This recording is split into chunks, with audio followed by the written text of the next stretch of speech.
सबसे पहले और सबसे मोस्ट इंपॉर्टेंट कॉन्सेप्ट की कि जब भी हम एक C++ का प्रोग्राम लिखेंगे तो स्टेप बाय स्टेप हमारा कोड एग्जीक्यूशन किस तरीके से होगा। तो आप देखिए, जब भी हम इस किसी भी लैंग्वेज में जब हम प्रोग्रामिंग शुरू करते हैं तो बीइंग अ प्रोग्रामर हम एक अलग कोड लिखते हैं। एक कोड होता है जो मशीन के लिए होता है और एक जो आउटपुट होता है वो यूजर के लिए होता है। ठीक है, जो आपके प्रोग्राम के आउटपुट को देखने वाला है that is an user. Okay, being a programmer जब भी हम किसी लैंग्वेज में कोड लिखते हैं तो वो कोड जो हम लिखते हैं किसी भी प्रोग्रामिंग लैंग्वेज में वो कहलाता है सोर्स कोड।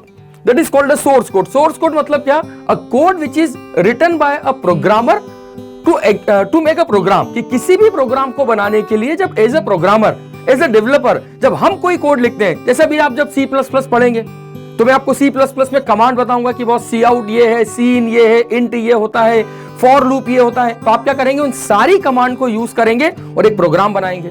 तो उस प्रोग्राम को बनाने के लिए जो हमने स्टेप बाय स्टेप कमांड लिखी है वो कमांड्स का कलेक्शन क्या कहलाता है? प्रोग्राम। और उस प्रोग्राम को बनाने के लिए जो कोडिंग हमने की है वो कोडिंग क्या कहलाती है? Source code.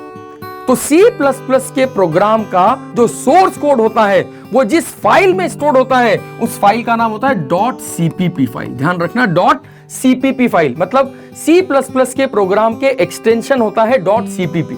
हर किसी लैंग्वेज के प्रोग्राम का कोई ना कोई एक्सटेंशन होता है। यदि आप C में प्रोग्रामिंग कर रहे हैं तो C की प्रोग्रामिंग एक्सटेंशन होती है .c।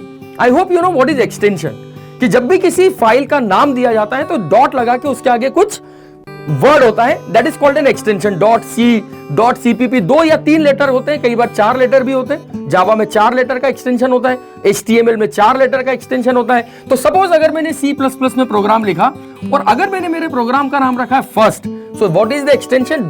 .cpp, first .cpp। Actually हमारे प्रोग्राम का एक्सटेंशन होगा .cpp। तो नाम आप कुछ भी रख सकते हैं बट एक्सटेंशन कंपलसरी क्या होगा? .cpp। ठीक है, जैसे मैं भी आपको बता रहा था एक्सटेंशन अलग अलग लैंग्वेजेस के, .c सी के लिए, .py पाइथन के लिए, .cpp C++ के लिए, .java जावा के लिए, .html फाइल का एक्सटेंशन है। ऐसे जब भी किसी लैंग्वेज में आप कोडिंग करेंगे फ्यूचर में भी तो वहां पर आप देखेंगे हर फाइल का एक एक्सटेंशन होता है और ये जो एक्सटेंशंस होते हैं that contain the source code of a program. ये प्रोग्राम के सोर्स कोड को कंटेन करके रखते हैं